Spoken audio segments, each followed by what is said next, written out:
है मजदूर के जूते। एक बार एक शिक्षक संपन्न परिवार के संबंध रखने वाले एक युवा शिष्य के साथ कहीं टहलने निकले।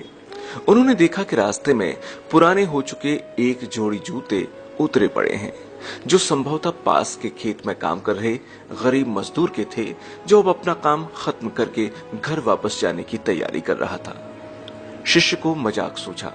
उसने शिक्षक से कहा, गुरुजी, क्यों ना हम ये जूते कहीं छिपाकर झाड़ियों में छुप जाएं? जब वो मजदूर यहां इन्हें नहीं पाएगा, घबराएगा तो बड़ा मजा आएगा। शिक्षक गंभीरता से बोले, किसी गरीब के साथ इस तरह का भद्दा मजाक अच्छा नहीं है। क्यों ना हम कुछ और करें, जैसे हम इन जूतों में कुछ सिक्के डालकर रख देते हैं और छिपकर देखते हैं कि इसका मजदूर पर क्या असर पड़ता है। शिष्य ने ऐसा ही किया और दोनों पास की झाड़ियों में छुप गए। मजदूर जल्द ही आ गया और अपना काम खत्म करके जूतों की जगह पर आया और जूते पहनने लगा। उसने जैसे ही पहले जूते में पैर डाला, उसे किसी कठोर चीज का आभास हुआ। उसने जल्द ही जूते में हाथ डाला और देखा कुछ सिक्के पड़े हैं। उसे बड़ा आश्चर्य हुआ और वो सिक्के हाथ में लेकर बड़े गौर से उन्हें उलट पलट कर देखने लगा। फिर आसपास देखा, कोई दूर दूर तक नजर नहीं आया। उसने सिक्के अपनी जेब में डाल लिए। अब उसने दूसरा जूता उठाया, उसमें भी कुछ सिक्के पड़े थे। मजदूर भाव विभोर हो गया, उसकी आंखों में आंसू आ गए।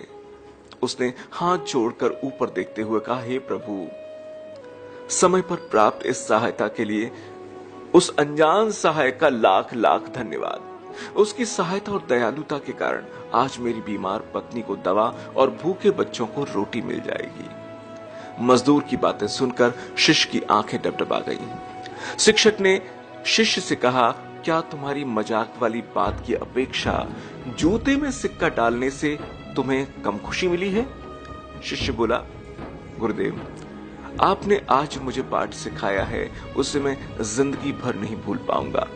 आज मैं उन शब्दों का मतलब समझ गया हूं जिन्हें मैं पहले कभी समझ ही नहीं पाया था, कि लेने की अपेक्षा देना कहीं ज्यादा आनंददायी है। देने का आनंद असीम है। जो देता है वो देवता है। दोस्तों, सचमुच जॉय ऑफ गिविंग से बढ़कर और कोई सुख नहीं है। हमें इस कहानी से शिक्षा लेते हुए अपनी अपनी क्षमता के अनुसार जरूर कुछ न कुछ दान करना चाहिए और जरूरतमंदों की हर संभव मदद करनी चाहिए।